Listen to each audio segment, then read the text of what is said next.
I'm Jessy Rose, and today we're talking about the rain. I moved here in 2008 from Florida, otherwise known as Florida, and I did a ton of research, but I got a lot of things wrong. So I want to share some of that with you today. So first of all, looking at that map of the state, if you look at the Cascade Range that goes right up almost the middle, everything to the west of that is the part that's really rainy. So from the coast, over past Portland, all the way down the I-5 corridor, past Eugene, down to almost Roseburg.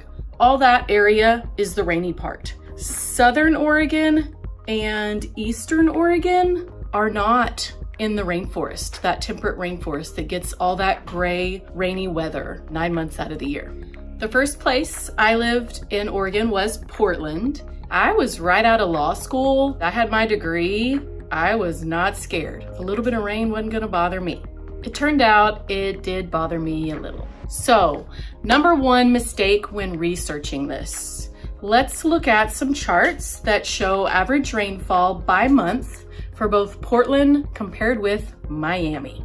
So if you look at these numbers, you see Miami gets way more rain than Portland in a lot of months. And Portland doesn't seem to get a ton of rain all those months either.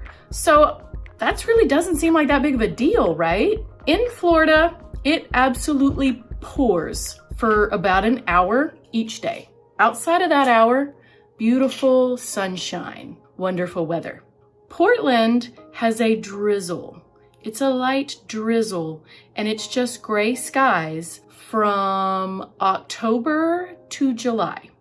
So a lot of your averages and charts and research, it doesn't really equate apples to apples. You need to be aware of that prolonged period. There's no getting around it.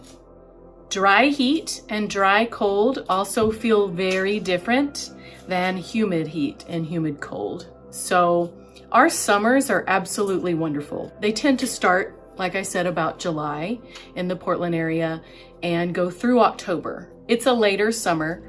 That's not to say that there are no sunny days in the rainforest area during the other parts of the year. It's just that that's not the norm. You're gonna have some few hours of sunshine here and there through the clouds, and you're gonna have maybe a few days or even a week in March a lot of times where you're like, oh, it's finally here, and then it goes away.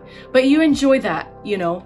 I remember once I went home to visit and I woke up in the morning truly confused. Everything had this yellow tint. I had been in the gray for a little too long.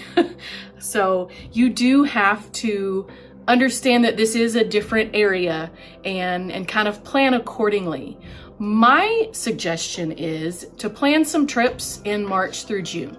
Most everywhere we have winter from November to February, and you have the holidays in there to kind of help with your mood.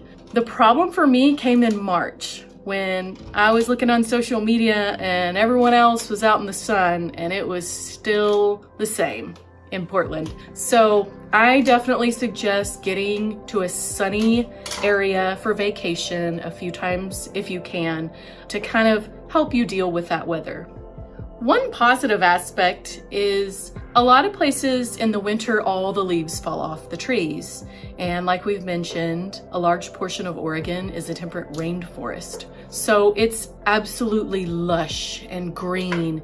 And yeah, it's rainy and gray, but it's crisp and cool. And there are so many wonderful hikes you can go on with just these beautiful views in the winter. So I think a lot of people are able to get through the gray winters by getting outdoors a lot, going on some vacations, getting over to Mount Hood or Mount Bachelor to do some skiing. There's just so much awesome stuff going on in Oregon all year that I wouldn't let a little bit of a gray winter stop you. So to answer the question, is the rain really that bad? Yes and no.